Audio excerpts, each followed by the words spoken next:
Hello बच्चों, I hope आप enjoy कर रहे होंगे। वेक्टर के हमने दो सीरीज दे दिए आपको, एक तो बेसिक डेफिनेशंस और इंट्रोडक्शन किया उसके बारे में, फिर हमने वेक्टर को ऐड करना सीखा, छोटे छोटे स्टेप्स ले रहे हैं। अब हम वेक्टर का मल्टीप्लीकेशन देखेंगे, बट याद रखना डिवीजन नहीं होता, तो ये आखिरी होगा मल्टीप्लीकेशन। फिर एक सीरीज और दूंगा मैं जिसमें वेक्टर के क्वेश्चंस होंगे, तो क्वेश्चन की एक अलग सीरीज दूंगा, इसका अलग सीरीज दूंगा। बट आप लोग कमेंट जरूर करिए, जितना इंटरेक्शन होता है, बच्चों के कमेंट्स आते हैं तो हमारा मोटिवेशन होता है। और क्योंकि सामने आप हो नहीं, मेरे सामने कैमरा है, तो मोटिवेशन होता है बच्चों को समझ में आया कि नहीं आया, बच्चे क्या और एक्सपेक्ट कर रहे हैं, क्या और वो चाहते हैं, क्या हम कैसा वीडियो और बनाएं उनके लिए। तो ये सारे सजेशंस आप मुझे दे सकते हो। और अगर आपको लगता है कि आपके कोई भाई, आपके बहन, आपके कोई रिलेटिव, कजन आप प्रिपेयर कर रहे हैं दूर कहीं, तो उनको भी शेयर करिए, उनको बेनिफिट उठाने दीजिए इसका। तो वेक्टर मल्टीप्लिकेशन मैं पढ़ाने वाला हूं। मल्टीप्लिकेशन हम दो तरीके से करते हैं। एक मल्टीप्लिकेशन होता है scalar multiplication,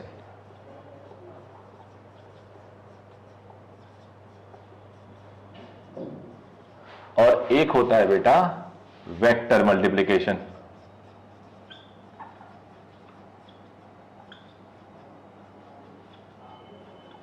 vector multiplication, scalar multiplication and vector multiplication. Scalar multiplication को हम लोग डॉट प्रोडक्ट कहते हैं। डॉट, यही वाला डॉट। वेक्टर मल्टीप्लिकेशन को क्रॉस प्रोडक्ट कहते हैं, ये वाला क्रॉस। स्केलर मल्टीप्लिकेशन में क्या होता है, जो रिजल्टेंट आता है वो स्केलर आता है, is scalar, resultant is scalar. यहां पे रिजल्टेंट इज वेक्टर। तो दोनों में अंतर समझ गए आप?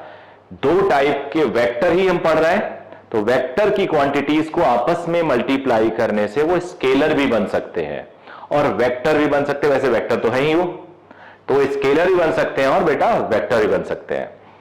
अब स्केलर अगर बन रहे हैं तो उसका प्रोडक्ट कैसा होगा, वेक्टर बन रहे हैं तो क्या होगा। तो इस फ्लो चार्ट में थोड़ा सा मैं लिखाऊंगा, फिर अलग से डॉट प्रोडक्ट को मैं पढ़ाऊंगा, या इनफैक्ट मैं इसको डॉट प्रोडक्ट को अलग ही पढ़ा देता हूं आपको। अब डॉट प्रोडक्ट अलग पढ़ेंगे और क्रॉस प्रोडक्ट अलग पढ़ेंगे, बिकॉज पूरा ये एक सीरीज है जिसमें हम डॉट प्रोडक्ट के बारे में, उसकी प्रॉपर्टीज पढ़ेंगे, फिर उसमें कुछ देखेंगे क्या क्या कैसे कैसे क्वेश्चन पूछा जा सकता है। तो पहली heading dot product.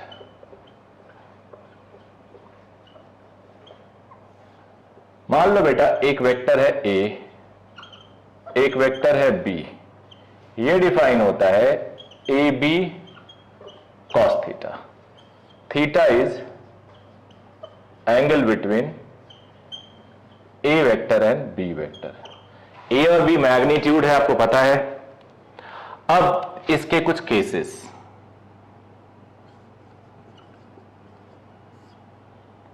When A is parallel with B, that is theta is 0 degree, so A dot B, A B cos 0, that is 1 AB.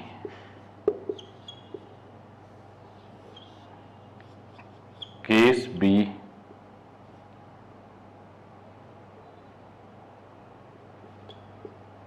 when A is anti-parallel with B, तो theta is 180 degree, cos 180 क्या होता है बच्चों, -1। तो ये हो गया, देखते रहना आप लोग। Case C, when A is perpendicular to B, ये बड़ा इंपॉर्टेंट है, ये मोस्ट इंपॉर्टेंट है। इतना यूज होता है फिजिक्स में, हर चैप्टर में ऑलमोस्ट डायरेक्ट इनडायरेक्ट आता है। तो ए परपेंडिकुलर टू बी हो जाएगा थीटा 90 डिग्री, कॉस 90 क्या होता है बेटा, cos 90 0 होता है, तो डॉट प्रोडक्ट 0 हो जाता है। अब कुछ और केसेस,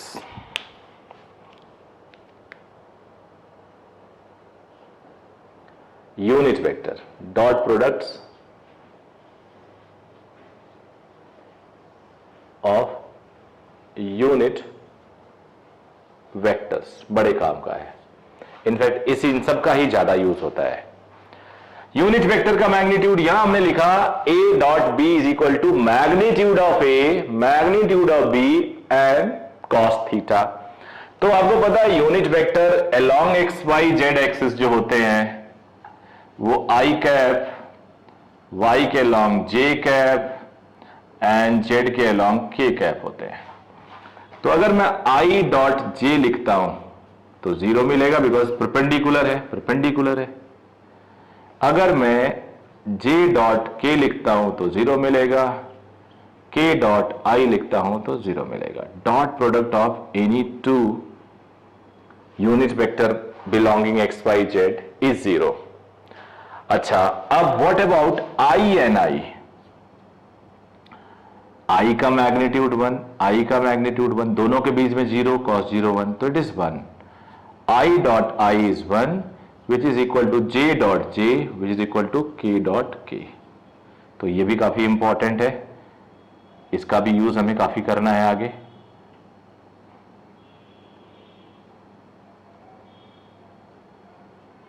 ये भी, और ये तो आपने देख ही लिया। तो यूनिट वेक्टर का डॉट प्रोडक्ट हो गया इधर 0 और 1, दो ही हो सकते हैं, तीसरा कुछ भी नहीं हो सकता है। तो अब थोड़ा सा इसको एक्सपैंड करते हैं, देखो कैसे।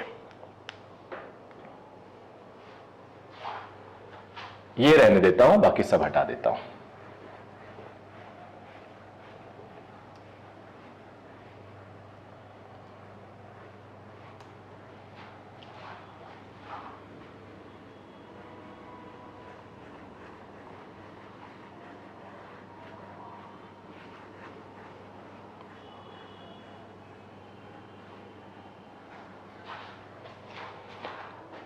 अब मान लेते हैं late a vector is given as a1 I cap, a2 j cap, a3 k cap and b vector is given as b1 I cap, b2 j cap, b3 k cap. Find a dot b.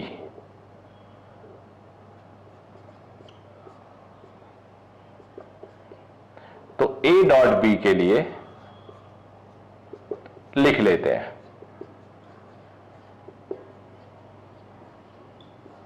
Dot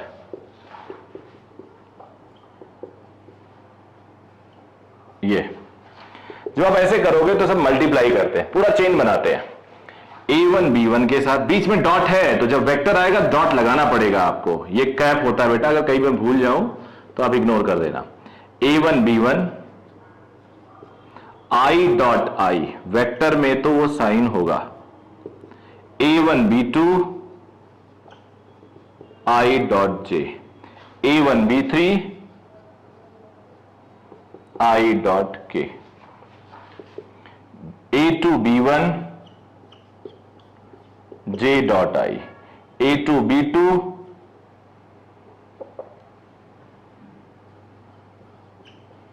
J dot J, a2 b3 j dot के। फिर number आया a3 का, a3 b1 k dot I, a3 b2 k dot j, a3 b3 k dot के। अब तुम सबको पता है i dot j 0 90 degree, i के 0 90 डिग्री, जे आई 0 90 डिग्री, जे के 0 90 डिग्री, के आई 0 90 डिग्री, के जे 0 90 डिग्री। आई 1 तो ये बच जाएगा, जे 1 तो ये बच जाएगा, के 1 तो ये बच जाएगा। यानी जो आंसर आया वो आया a1 b1 a2 b2 A3B3. It means if नहीं रहने देता हूं, A1I plus A2J plus A3K dot B1I B2J B3K is equal to A1B1 A2B2 A3B3. Conclusion क्या निकला? डॉट प्रोडक्ट में आई के साथ मल्टीप्लाई होता है जे के साथ के के साथ, तो रिजल्टेंट सीधे आई के साथ लिख देना, जे के साथ के साथ. कई बार आपको कोई एक क्वांटिटी नहीं दी होगी तो उसका जीरो मान लेना. जैसे एक एग्जांपल देता हूं, if A is 2i plus 3k, b is 2j plus 2k, find a dot B. अब बेटा a डॉट बी लिखना है तुम्हें, तो यहां पे j है ही नहीं, तो 2i plus 0j 3k, 0i 2j 2k, तो आई के साथ मल्टीप्लाई होगा, 2 इंटू 0 0, जे के साथ 0 इंटू 2 0, के के साथ, तो ये 6 आ जाएगा. नेक्स्ट एग्जांपल एक और कर देता हूं. If A vector is given as 2i minus 3j plus k, B vector is given as pi plus 2j plus 1k and A perpendicular to B, find P. ये अब जब परपेंडिकुलर है तो इनका डॉट प्रोडक्ट जीरो होगा. A dot B is zero. I के साथ 2P, जे के साथ माइनस 3 इंटू 2 माइनस 6, के साथ 1 इंटू 1 प्लस 1, तो ये 2p माइनस 5 आया is equal to 0. 2p 5, so p is 5/2. तो अब ये हो गया है यहां पे फिनिश. अब हम लोग क्रॉस प्रोडक्ट पढ़ते हैं. क्रॉस प्रोडक्ट थोड़ा इंटरेस्टिंग है. इसमें ये डॉट प्रोडक्ट से नेक्स्ट स्टेप है. इसका रिजल्टेंट वेक्टर आता है, तो जो a क्रॉस b हम लिखेंगे, पहली बात तो इसमें साइन थीटा आता है और ये एन कैप होता है. एन कैप ये एक अलग से चीज आ जाएगी जो इसे वेक्टर बना देगी. Where N cap is theta, तो as usual angle between A vector and B vector, and N cap is unit vector perpendicular to both A and B. तो इंटरेस्टिंग है, इस पर रुकूंगा मैं. Perpendicular to A and B का मतलब हुआ जो रिजल्टेंट आएगा वो ए का भी परपेंडिकुलर होगा उसका डायरेक्शन और बी का भी होगा. यानी अगर एक एक्स एक्सिस एक वाई है तो दोनों का परपेंडिकुलर यानी जेड हो सकता है या माइनस जेड हो सकता है. सिमिलरली अगर आप एक वाई एक जेड लेते हो, मतलब एक वाई है एक जेड है, तो परपेंडिकुलर उसका क्या हो सकता है, एक्स या माइनस एक्स. एक अगर तुम एक्स जेड ले लो तो वाई या माइनस वाई. तो परपेंडिकुलर अगर हम कार्टेशियन कोऑर्डिनेट की बात करें एक्स वाई जेड, तो उसमें परपेंडिकुलर में कंफ्यूजन होगा कि एक्स लिया जाए या वाई माइनस वाई एक्स. जैसे मान लो एक एक्स एक्सिस है एक वाई एक्सिस है, ये एक्स एक्सिस मान लो ये वाई एक्सिस, तो इसका परपेंडिकुलर ऊपर भी हो सकता है नीचे भी हो सकता है, जेड भी हो सकता है माइनस जेड भी हो सकता है. तो ये निकालने के लिए एक रूल बताया गया, उसे हम कहते हैं right hand screw rule. Right hand screw rule. Direction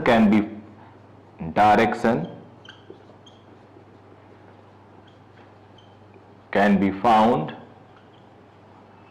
by using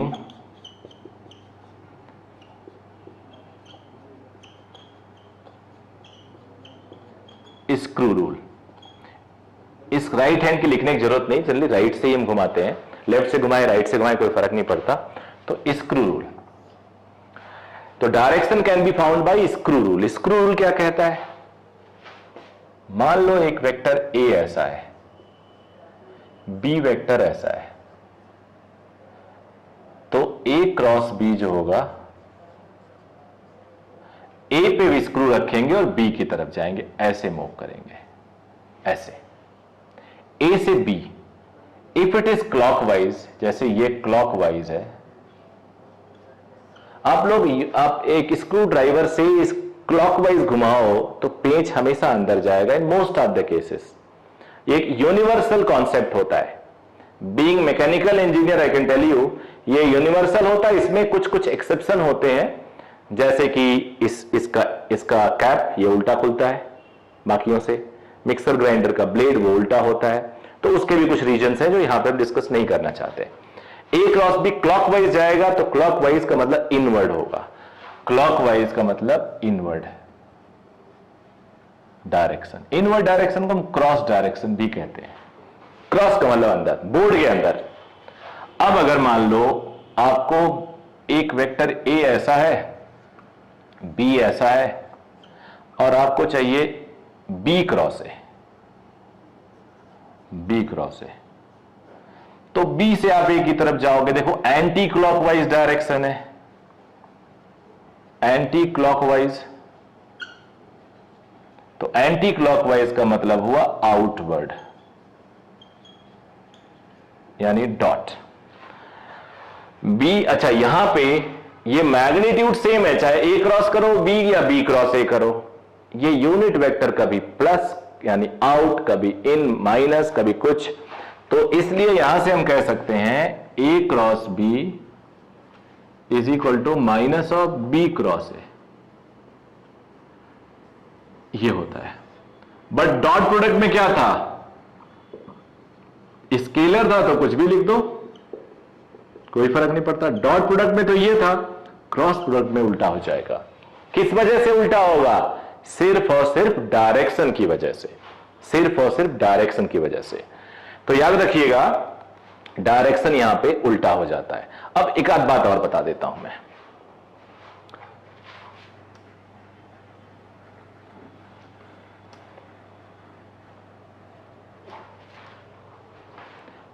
N cap अगर तुम्हें कोई पूछे, सिर्फ पूछे एन कैप बताओ, तो A cross B upon A B sine theta लिख सकते हो। इसको हम A cross B upon modulus of A cross B कहेंगे ना, ये तो मॉडुलस है, उसकी वैल्यू आई। वैसे भी यूनिट वेक्टर होता है वेक्टर अपॉन उसका मॉडुलस। अब कुछ और बातें, केस दे देता हूं। If A is parallel to B या A is parallel to minus B, एक साथ ही लिख देते हैं। दोनों केस में, एक में 0 डिग्री, एक में 180 डिग्री, दोनों केस में ए क्रॉस बी 0 आएगा, बिकॉज साइन 180 भी 0 होता है और साइन 0 भी 0 होता है। अब एक आध केस और कर लेते हैं, कॉन्फिडेंस आएगा आपको इससे, बिल्कुल इजी होता है। एप्लीकेशन भी देखेंगे एक वीडियो में इसके, अभी छोटे मोटे एप्लीकेशन तो यही बताता हूं मैं, बट एक वीडियो बनाऊंगा जिससे आपका कॉन्फिडेंस बढ़ेगा इसके न्यूमेरिकल्स जब होंगे आपसे, because numerical he ultimate aim है, हमारा गोल है। हमारा गोल जेई और नीट नहीं है, हमारा गोल है इस चैप्टर को कॉन्फिडेंस के साथ कंप्लीट करना। देयर आफ्टर हमें इस चैप्टर को कॉन्फिडेंस के साथ कंप्लीट करने के बाद इसके क्वेश्चंस को 100% सॉल्व करना। अगर ये दोनों हो गया तो जहां भी कंपटीशन में बैठोगे आपका सिलेक्शन पक्का हो जाएगा। Case B, if A is perpendicular to B, तो theta 90 degree, sine 91, A cross B is A B N cap, ये हो गया। अब यूनिट वेक्टर के लिए cross product for unit vector. पहली बात तो आई क्रॉस आई, दोनों में 0 degree, sine 0 0, J cross J, K cross के, ये हो गया, आपस में इनका 0 होता है। उसके बाद अब एक आई क्रॉस जे क्या होगा, जे क्रॉस के क्या होगा, के क्रॉस आई क्या होगा। वैसे तो हम स्क्रू रूल से देख सकते हैं, लेकिन एक जुगाड़ है इसके लिए। एक सर्कल है, इस सर्कल को क्लॉकवाइज ऐसे एरो बना दो, एक पे आई लिख दो, एक पे जे लिख दो, एक पे के लिख दो। तो आई क्रॉस जे जब जाओगे तो के पड़ेगा, जे क्रॉस के आओगे तो अगला आई पड़ेगा, के क्रॉस आई करोगे तो अगला जे पड़ेगा। उल्टा आई क्रॉस के उल्टा जाओगे तो माइनस जे लिखेंगे आप, के क्रॉस जे माइनस आई लिखेंगे, जे क्रॉस आई माइनस के लिखेंगे। तो एक बार फिर से क्रॉस प्रोडक्ट साइन थीटा आता है, A B sine theta N cap perpendicular होता है ए के और बी के, ए और बी दोनों के परपेंडिकुलर यानी plane of A B. It is perpendicular to plane of A B, A ये है बी ये है, दोनों के परपेंडिकुलर तो इस प्लेन के perpendicular, it is perpendicular to plane of A B. इसकी वैल्यू वेक्टर अपॉन मैग्नीट्यूड ऐसे। अभी इसके बारे में हमने थोड़ा सा और देखा, थीटा के दो केसेस देखे, स्क्रू रूल देखा, पहले वेक्टर पे स्क्रू रख के दूसरे की तरफ ले जाते हैं, अगर क्लॉकवाइज घूम रहा है तो इनवर्ड, एंटी क्लॉकवाइज घूम रहा है तो outward. A cross B is equal to minus of B cross से बता चुका हूं, के से दोनों पैरेलल है, एंटी पैरेलल है, क्रॉस प्रोडक्ट 0 90 डिग्री पे है तो cross product maximum, and unit vector का क्रॉस प्रोडक्ट क्या होता है ये बता दिया मैंने। तो क्रॉस प्रोडक्ट हमने अभी देखा जो, उसके बाद थोड़ा सा और, जैसे हमने डॉट देखा था, अगर a इज defined as a1i a2j a3k, b is defined b1i b2j and b3k, तो a क्रॉस b कैसा होगा। तो इसमें a क्रॉस b को मैं से डिफाइन करते हैं,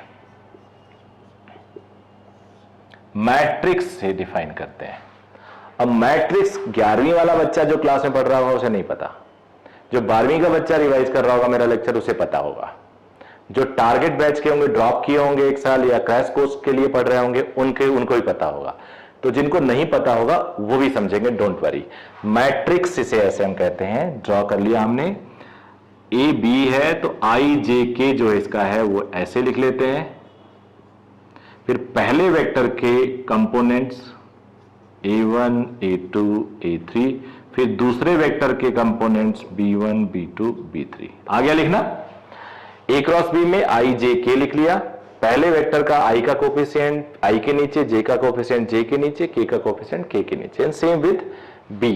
नेक्स्ट वाला सॉल्व करने के लिए छोटा डिटर्मिनेंट, फिर माइनस j छोटा डिटर्मिनेंट, फिर प्लस k छोटा डिटर्मिनेंट। अब आई के आगे आई के नीचे वाला पूरा कट करो और सामने वाला कट करो, ध्यान से देखना बेटा, आई के सामने वाला आई के नीचे, a2 a3 b2 b3, a2 a3 b2 b3। जे के आगे क्या लिखेंगे, जे के नीचे पूरा हटा दो, जे के साथ वाला हटा दो, बचा a1 a3 b1 b3, a1 a3 b1 b3। के नीचे आगे लिखना है तो के नीचे के सामने वाला हटा दो, a1 a2 b1 b2। अब सॉल्व करना है, ये मल्टीप्लाई करो a2 b3, फिर माइनस दूसरा वाला b2 a3, a1 b3। ये तरीका होता है सॉल्व करने का मैट्रिक्स में, a1 b3 b1 a3, a1 b2 b1 a2। अब आप चाहो तो इसको अलग अलग ऐसे लिखो तब भी यही आएगा,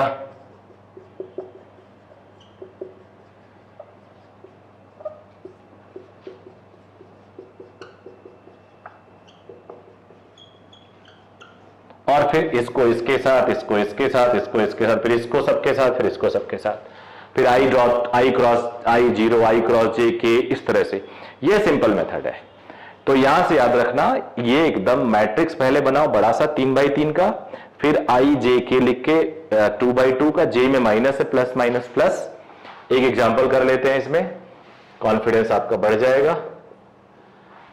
एग्जांपल में मान लिया a is given as 2i plus 3k, b is given as j plus 4k और मुझे क्रॉस प्रोडक्ट चाहिए।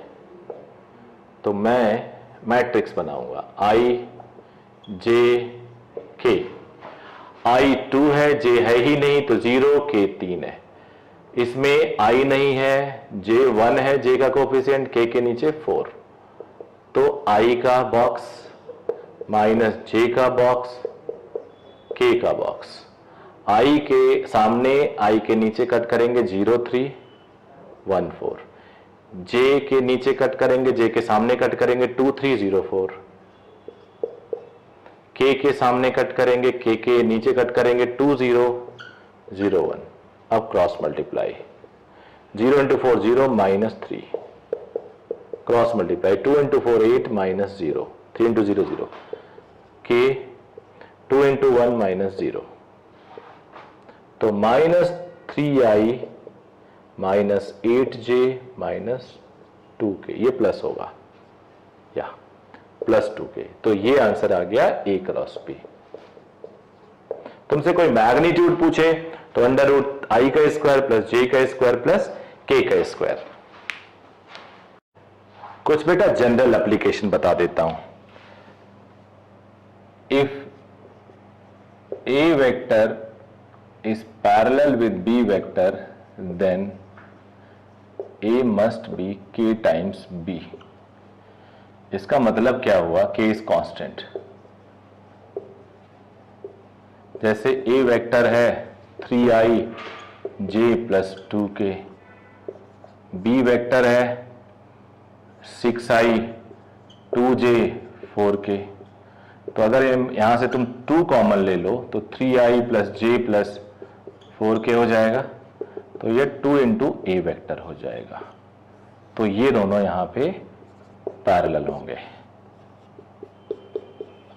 इस तरह से आप लोग छोटी छोटी चीजें समझ सकते हो। ये ऐसा ही होगा जैसे कि a ये है और b इसका डबल है, ऐसा होगा। और कुछ और छोटी छोटी बातें, a dot b is equal to b dot A, पढ़ा चुका हूं अभी थोड़ी देर पहले। a dot b plus C is equal to a dot b plus a dot C. Cross product में देखो a cross b is equal to minus of b cross A. फिर एक चीज और, a cross b plus C is equal to a cross b plus a cross C. ये हो गया। एक स्केलर ट्रिपल प्रोडक्ट होता है।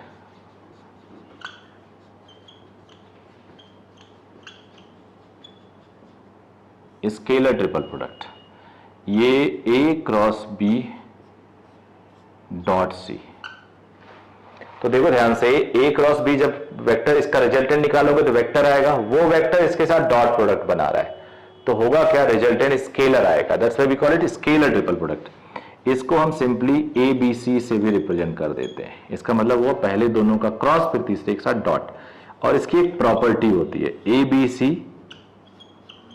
B C A, C A B. इसका मतलब हुआ A cross B dot C, B cross C dot A, C cross A dot B. मतलब इस तरह से आप इसको घुमा के लिख सकते हो। समझ गए? तो स्केलर ट्रिपल प्रोडक्ट हो गया। क्रॉस प्रोडक्ट का हमने कुछ देख लिया।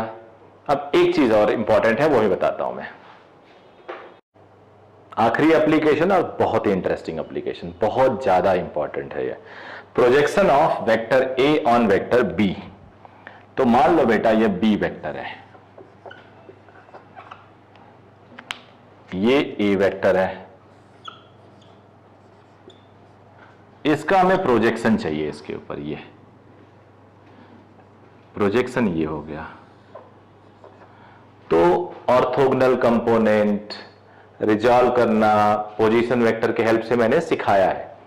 आई थिंक वो सेकंड एडिशन सब्सट्रैक्शन वाले चैप्टर में, जो इसका पार्ट है वेक्टर का। तो projection of A on B is equal to,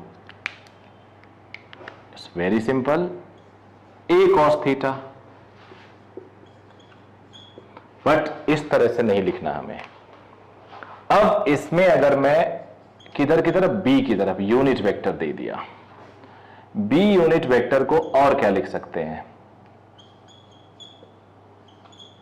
B vector upon B का modulus, B vector upon B का मॉडुलस। तो ये आ गया B यूनिट वेक्टर। अब हमें इसको थोड़ा सा कुछ कोशिश ऐसे करो कि फॉर्मूला का शेप ले ले, ये वेक्टर आ गया। अब अगर मैं ये मॉडुलस है, ये मॉडुलस है, B मल्टीप्लाई करूं और B डिवाइड करूं, तो मैं लिख सकता हूं A B cos theta B vector upon B square. What is this? It is A dot B, A dot B, B vector upon B square है मॉड ऑफ B स्क्वायर। इसे हम कहते हैं projection of A on B, because theta मान लो ना दिया हो तो ये इजी होता है। वैसे था क्या, ये कॉस थीटा ही तो है, उसी को तो मैंने इस रूप में लिखा है। तो अब इस तरह से वेक्टर मल्टीप्लिकेशन हमारा खत्म हो गया है और अब हम लोग इसके न्यूमेरिकल्स करेंगे जो आने वाली क्लास में होंगे। अगर कुछ छोटा उटा होगा तो न्यूमेरिकल सीरीज जरूर देखिएगा, उसको मैं कवर कर लूंगा और फिर आप लोग ऐसे पढ़ते रहिए। छोटे छोटे वीडियोस अब फ्यूचर में बनाऊंगा जो आपके लिए यूजफुल होगा। थैंक यू वेरी मच बच्चों।